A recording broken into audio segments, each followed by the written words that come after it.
We've got the Financial Times now, and Trump's coronation as the Republican candidate looks all but inevitable, unless the Clintons decide he wants to commit suicide, Nicholas.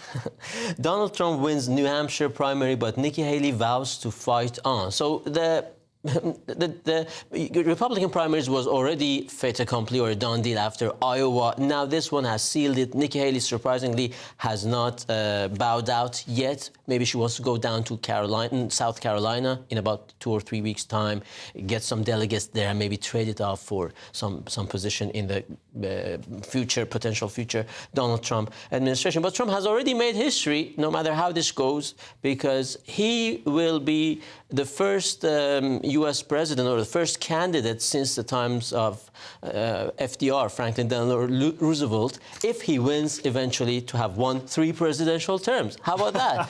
And if he loses, he is the first candidate in modern times who have tried to win a third presidential term after having won 2 presidential terms. Yeah. So it's quite remarkable So already. he must be pretty popular with everybody, Josh. Yeah, they love him.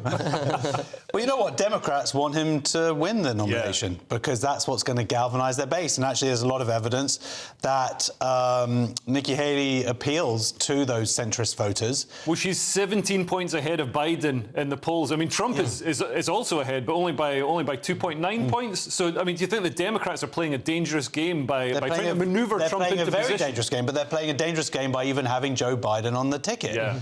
And having Kamala Harris, as we think so far, being the VP as well. If they could get someone else in as VP, that would make it a lot more appealing, I think. Josh is absolutely right. And not just Democrats, but on Israel and this issue, we are always on the same line.